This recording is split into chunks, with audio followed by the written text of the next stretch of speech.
Acabou a mamata.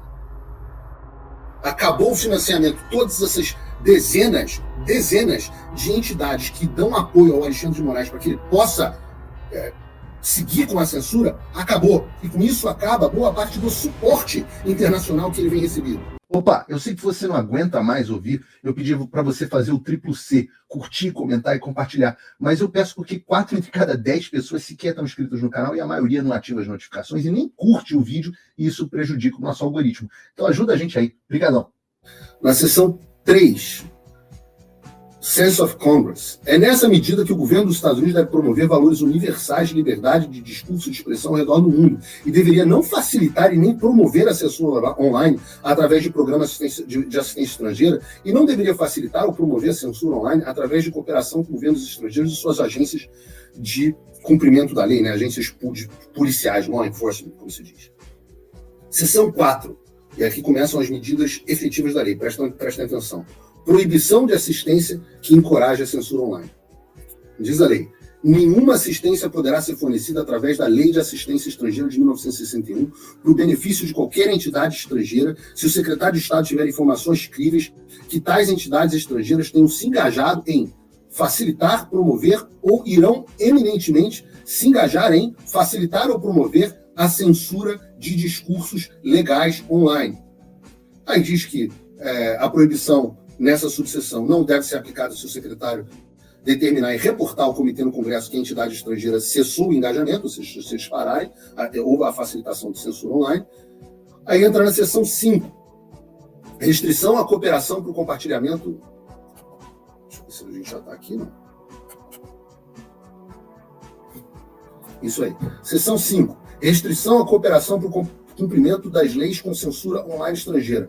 Nenhuma assistência ou informação deve ser fornecida por agentes federais de cumprimento da lei, FBI, Departamento de Justiça, etc., em resposta a uma solicitação de uma agência estrangeira de cumprimento da lei, se o advogado-geral tiver informações críveis. O advogado-geral aqui é o procurador-geral, ministro da Justiça, faz as funções de ambos. Tiver informações críveis que tal pedido causará, facilitará ou promoverá a censura de discurso online protegido. Ao fazer uma determinação sobre essa seção, o advogado-geral deve consultar-se com o secretário de Estado, como é apropriado, e com o diretor nacional de inteligência. O advogado-geral deverá providenciar um relatório para o comitê apropriado no Congresso anualmente, listando e descrevendo todas as determinações feitas sobre essa seção, as quais poderão ser submetidas em um formulário confidencial. Então, o que passa aqui? Nós temos dois pilares, e a gente vai aprofundar sobre isso, né? Primeiro, só para deixar claro, mas o que é discurso protegido, etc. A seção seguinte, que entra nas definições, tá? Discurso protegido aqui nos Estados Unidos é qualquer coisa, segundo a lei, que significa uma violação da primeira emenda, que é muito ampla aqui nos Estados Unidos. Só para deixar claro, tudo que foi feito até agora se enquadra exatamente nessa categoria. Nós temos ONGs americanas financiando, e muita gente no Brasil, jornalistas, já falei, aquelas agências públicas financiadas por Jorge Soros, todas essas Sleeping Giants, um monte de gente ganhando dinheiro com isso que se chama complexo industrial da censura. Não é só ideológico, não é só para calar o Bolsonaro, é para calar o Bolsonaro, para calar a direita, mas no meio do caminho essa gente está enchendo a bunda de dinheiro. Dinheiro do pagador de impostos americano, muitas vezes, ou dinheiro de bilionários americanos que financiam ONGs, como eu falei do caso da Open Society, do Jorge Soros, da Ford Foundation, etc. Então, entendam, essa lei tem dois aspectos fundamentais. O primeiro aspecto na verdade, tem 3 aspectos fundamentais. O primeiro aspecto foi o relatório das descobertas que o Congresso dos Estados Unidos fez. O segundo aspecto fundamental foram a proibição do envio de dinheiro para ONGs que financiam censura. Qualquer atividade relacionada à censura, acabou a mamata.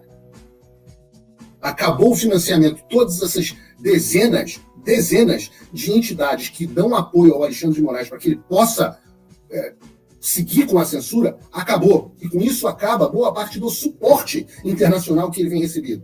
Não adianta, a gente está brigando aqui numa luta doméstica Enquanto no exterior existe todo um aparato pressionando para que o TSE, o STF, o Alexandre, a mídia... Então, para vocês entenderem, quando essa lei for aprovada, acabou o financiamento americano para a ONG que apoia a censura no Brasil. Acabou a cooperação com o Instituto que mune o TSE e o STF com informações mentirosas, para que sirvam de base para a censura brasileiros. Quando essa lei for aprovada, acabou o financiamento americano para a ONG que apoia a censura no Brasil, acabou a cooperação com o Instituto que une o TSE e o STF com informações mentirosas, para que sirvam de base para a censura dos brasileiros. Acabaram as decisões do Alexandre, de janeiro de 22 para cá, vão ser todas consideradas como contendo censura online. E as autoridades americanas vão ser obrigadas, por lei, a não cumprirem as determinações ilegais da justiça brasileira. Como ocorreu quando eu mesmo recebi uma ligação do FBI tentando me intimidar. E a gente utilizou aquilo para municiar isso. Reparem, essa lei, ela é uma lei de autoria do Chris Smith, que vocês sabem, tem sido nosso, vou chamar aqui parceiro número 1, o congressista mais antigo dos Estados Unidos, lá há 30 anos, mais de 40 anos, o Chris Smith, e nós temos, além dele, o Jim Jordan, que é o presidente da Comissão de Constituição e Justiça, do Comitê Judiciário dos Estados Unidos, que foi quem nos ajudou lá atrás, liberando as decisões do Alexandre e tornando elas públicas. E nós tivemos a Maria Salazar, que tem sido aquela que segurou a foto do Alexandre, aquela que é a autora da outra, mas já direi tirando o visto das autoridades que violarem a liberdade de expressão, aquela que enviou o pedido de cassação do visto do Alexandre de Moraes e dos ministros do STF para o Departamento de Estado. Os três se uniram para fazer esse projeto de lei. Então o objetivo é muito claro. É impedir que o dinheiro do americano que paga imposto, e a gente não está falando de pouco dinheiro, seja utilizado para patrocinar e financiar a censura no Brasil. E por mais claro que eu esteja explicando, a gente está falando de um assunto complexo, que é você atacar o problema pela raiz. Eu estava sentado na mesa outro dia, num churrasco na casa de um amigo, e tinha um oncologista muito competente lá, e eu estava tentando que ele me explicasse como é feito o combate ao câncer, como que mudou o combate ao câncer nos últimos 10 anos, eu pedi para ele me explicar. E passou meia hora para que esse profissional, que esse oncologista começasse a poder me explicar o que estava acontecendo.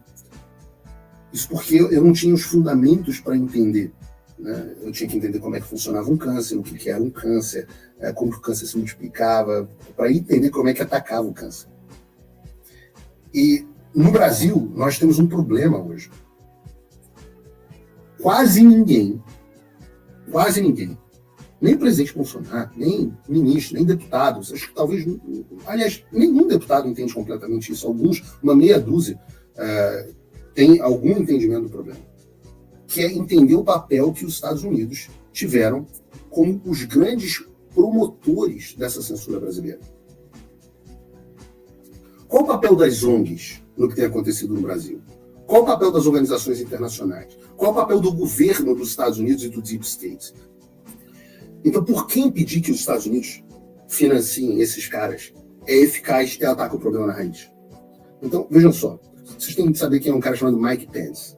Ele é ex-subsecretário para Comunicação e Tecnologia da Informação Internacional no Departamento de Estado dos Estados Unidos. Ele tem um termo que ele chama, que não é dele, que se chama Whole of Society, ou Sociedade como um Todo. E é impossível a gente entender como é que o Brasil chegou nesse ponto e explicar a importância do que a gente está fazendo aqui sem entender esse conceito de Whole of Society.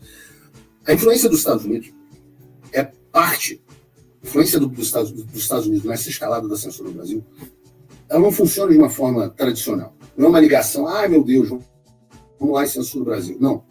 Não é o Biden que liga para o Alexandre e fala: Alexandre, censure o perfil do Paulo Figueiredo. Não. A gente está falando de uma estratégia muito mais sofisticada. Vai muito além das relações e das ações diplomáticas tradicionais. Esse Whole of Society é um método multifacetado para você moldar o ambiente informacional, prestem atenção nisso, moldar o ambiente informacional de países-alvo. E o Brasil é um destes. Então, você tem 4 pilares fundamentais para essa estratégia. O pilar número 1 é o governo, o segundo é o setor privado, o terceiro é a sociedade civil e o quarto é a mídia. Esses 4 setores, trabalhando de forma interconectada, têm uma influência que é muito poderosa, porque ela é sutil. Ela voa debaixo do radar, debaixo da percepção pública. Tanto é que a gente não percebeu que isso estava acontecendo. A explicação que eu falo de a gente ter acordado comemorando um Bolsonaro presidente e em 2022 eu estar na televisão e não poder falar sobre esses 4 pilares. Então, vamos lá. No pilar governamental, você tem não só o Departamento de Estado, mas você tem as agências como a USAID, que é a Agência Americana para Desenvolvimento Internacional, e as instituições como o National Endowment for Democracy, o Fundo Nacional para a Democracia. Vejam só essa reportagem. Como a pressão dos Estados Unidos salvou a democracia do Brasil. Evidências sugerem que Biden impediu os generais pró-Bolsonaro de executarem um golpe.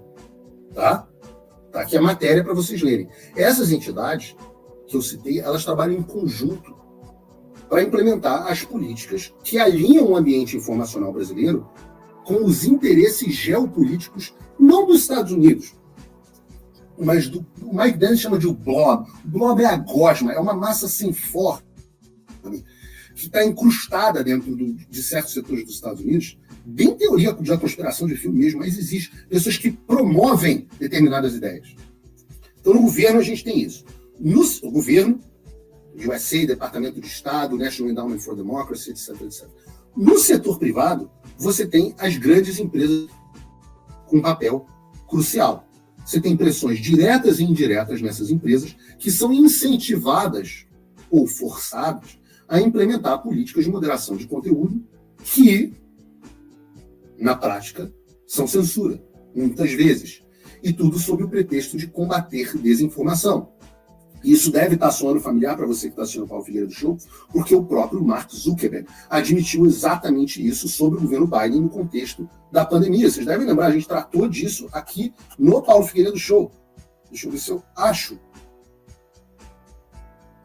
Está aqui. Matéria da Reuters. Zuckerberg diz que a administração Biden pressionou a Meta a censurar conteúdo relacionado ao Covid-19. Daí você tem o terceiro pilar, que é a sociedade civil. ONGs, think tanks, instituições acadêmicas que recebem financiamento e apoio, universidades, todas elas para promover narrativa alinhada com os interesses desse blob americano, muitas vezes sob a bandeira de promoção da democracia ou combate à desinformação. Vocês devem lembrar, por exemplo, tá, do sujeito que foi lá, testemunha da esquerda, né, dos democratas dentro do Congresso dos Estados Unidos, era um professor de universidade, de um departamento muito provavelmente financiado por esses institutos. Olá, eu espero que você esteja aproveitando esse vídeo. O canal Olavo do Carvalho foi criado por apoiadores do jornalismo independente, dedicados a garantir que a minha voz e a de outros não sejam silenciadas. Eles fazem um ótimo trabalho. Por isso, se inscreva no canal e curta o vídeo. Aqui você vai encontrar diversos cortes rápidos dos meus programas e de outros grandes nomes. Mas se você quiser assistir ao vivo o meu programa na íntegra, basta você acessar o meu canal e o site do Paulo Figueiredo Show. Está ao vivo todas as terças e quintas, às 3 da tarde. No meu site você também pode apoiar o meu trabalho. Todo o meu programa é financiado pelos assinantes e cada contribuição faz uma enorme diferença. Assinar é fácil e acessível. Eu ainda criei um cupom exclusivo de desconto para o Olavo do Carvalho que oferece 20%. Com isso, você pode me apoiar com apenas um pouco mais de $5 por mês, que é menos do que uma promoção do Big Mac. Além disso, você ganha acesso a conteúdos e análises exclusivas, além de descontos nos meus cursos. O link e o cupom estão na descrição. Agora, se você está numa condição de vida abençoada, talvez você possa dar uma contribuição mais significativa, tanto financeira quanto intelectual, se tornando meu patrono coach. Com um compromisso de $50 por mês, você faz parte do nosso grupo de WhatsApp, participa das nossas reuniões mensais de Zoom, dos encontros presenciais e também tem acesso a mim direto por e-mail, que você pode utilizar para contribuir com as suas ideias. E você vai se juntar a um grupo de pessoas de elite preocupadas com o Brasil. Você imagina o impacto que você vai poder causar. Desde dezembro de 2022, eu continuo com todas as minhas redes sociais bloqueadas no Brasil, as minhas contas e meus ativos congelados, meu passaporte cancelado, tudo a mando do Alexandre sem justificativa. Então, se você tem condições e quer ajudar mais o seu país, mas não sabia como, essa é a oportunidade que você estava esperando. Junte-se a nós, faça a diferença e não me deixe sozinho.